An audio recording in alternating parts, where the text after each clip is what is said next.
Hey, what's up everybody? I'm back. Figured why not do a third video before work? I got the time, and also got a comment from Jenna over at The Horror. She wants to see some reviews, which I plan on doing. So I figured let's just go ahead and get this 100 list down. So we're going to start out, this is part 7. Start out with number 30, which is going to be Stephen King's Misery. Stephen King, White Knuckler, says Leonard Maitland. A heart-stopping psychological thriller, this Academy Award-winning film is one of the best time horror movies ever. Adapted from a Stephen King story, this unforgettable film will draw you into a harrowing game played between two cunning minds, one as sharp as a tack and the other as blunt as a sledgehammer.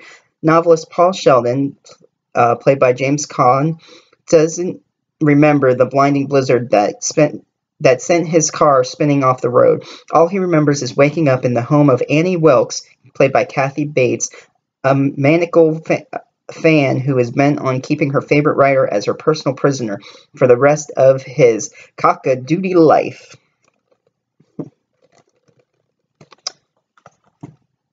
Okay. Number 29, it's a double pack here. The Prophecy 1 and 2 with Christopher Walken. At the scene of a bizarre murder, L.A. homicide detective Thomas Daggett discovers a lethal heavenly prophecy now being fulfilled on Earth. Yet in his fight to stop the forces of evil led by the powerful angel Gabriel, played by Christopher Walken, Daggett finds an unlikely ally in an elementary school teacher, Virginia Madsen. Together they race against time and terror to save the world as we know it.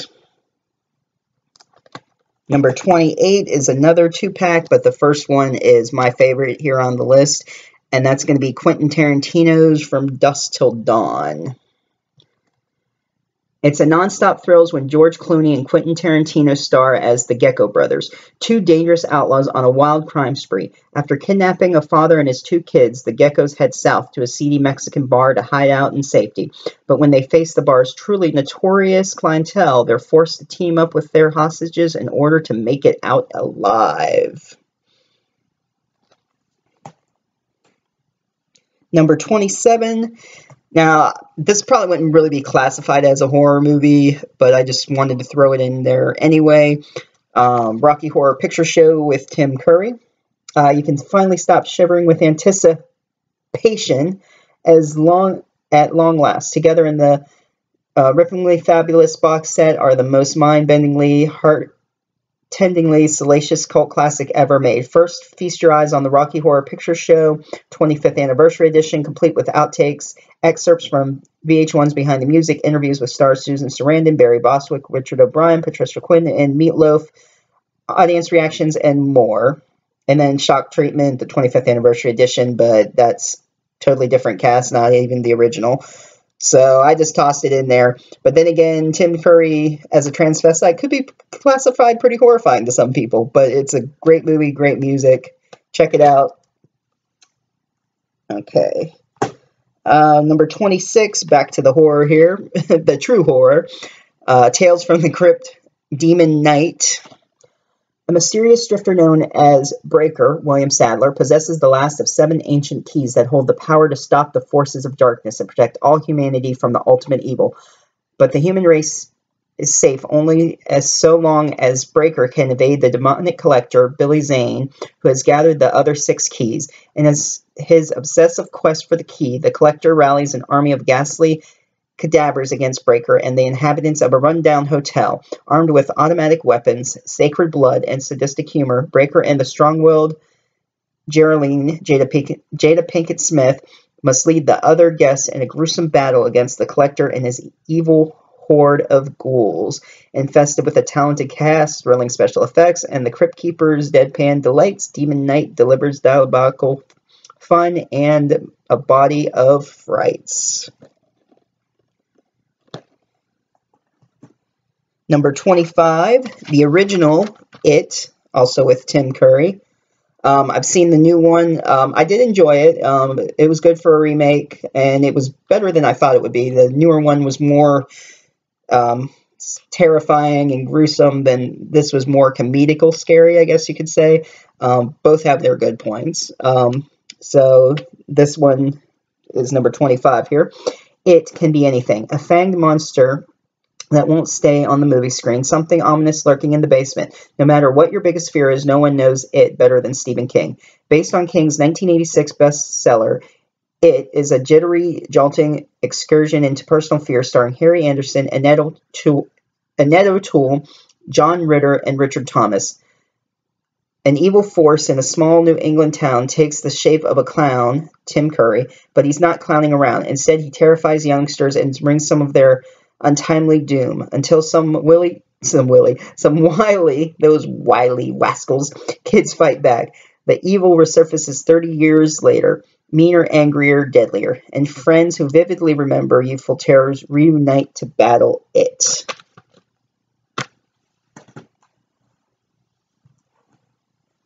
Number 24, The Victim, with Michael Biehn, her husband, Michael Biehn, and his wife, Jennifer Blanche Biehn. He's also in Terminator, and Danielle Harris.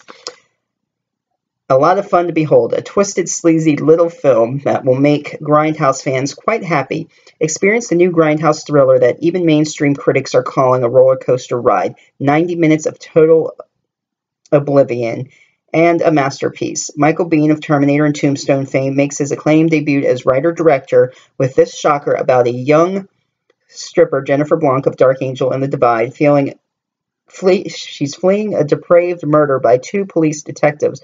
When she bangs on the cabin door of a backwoods recluse, Biehn, the situation takes an even more grisly twist. Here there will be lust, violence, and vengeance. And in the end, who will be the most unexpected victim of all? Brian Honey, Denny Kirkwood, and Danielle Harris of Rob Zombie's Halloween and Hatchet 2 co-star in the stunner that LA Slash calls good old-fashioned exploitation at its finest.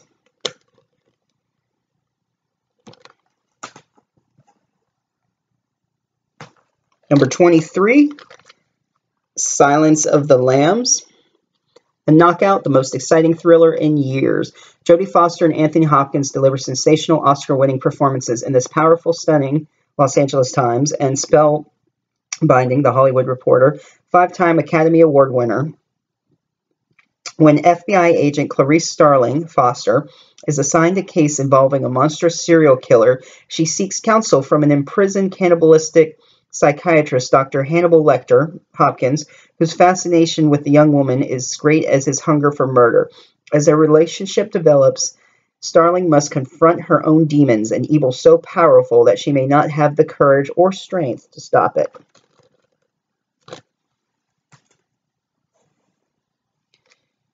Number 22 is going to be another Stephen King movie, The Green Mile with Tom Hanks. 4 Academy Award nominations: Best Picture, Best Supporting Actor, Best Screenplay, and Best Sound. Miracles happen in unexpected places, even on death row at Cold Mountains Penitentiary. There, John Coffey, a prisoner with supernatural powers, brings a sense of spirit and humanity to his guards and fellow inmates. Tom Hanks leads a stellar cast, including Michael Clark Duncan as Coffey, in this uplifting story of guards and captives, husbands and wives, prisoners, and a mouse named Mr. Jingles. And on another level of a movie maker and his source, Frank Darabont returns after his 1994 directorial debut, The Shawshank Redemption, to adapt another Stephen King tale in a crowd-pleasing entertainment nominated for Academy Awards, including Best Picture. Excuse me. It's got special features on there too, as well as commentary, additional scenes, Walking the Mile, the making of the Green Mile documentary, Miracles and Mystery, Creating the Green Mile featurette gallery, Tom Hanks makeup test, Michael Clark Duncan screen test, the teaser trailer, a case study, and theatrical trailers. And the last one on this list, number 21, it's actually a remake of the original, which is Let the Right One In. This one's Let Me In. I like them both, so I guess you could count them both as 21 different ones there. The original, in my opinion, was better. But it's been a while since I've watched it, so I might have enjoyed this one more than I thought, but it's basically the same story. The scariest, creepiest, and most elegant filmed horror movie in years. It will be nearly impossible for any vampire film ever to measure up. From Matt Reeves, the director of Cloverfield, comes the new vampire classic that critics are calling chillingly real. Scott Bowles, USA Today, one of the best horror films of the year, cinematical and a haunting, touching, and unforgettable thriller. Pete Hammond of Box Office Magazine. In bleak New Mexico, a lonely, bullied boy, Owen, forms a unique bond with his mysterious new neighbor, Abby, played by Chloe Grace Moretz of Kick-Ass, who moves from town to town with the man who appears to be her father, Oscar nominee Richard Jenkins of The Visitor. Trapped in the mind and body of a child, however, Abby is forced to hide a horrific secret of bloodthirsty survival. But in a world of both tenderness and terror, how can you invite in the one friend who may unleash the ultimate nightmare? It's based on the Swedish novel Let the Right One In. Let Me In is a dark and violent love story, a beautiful piece of cinema and respectful rendering of my novel, which I am grateful. John, I'm not sure how to say his name. His last name is Lindqvist. I butcher names, so there we go. But so even the author approved of this movie.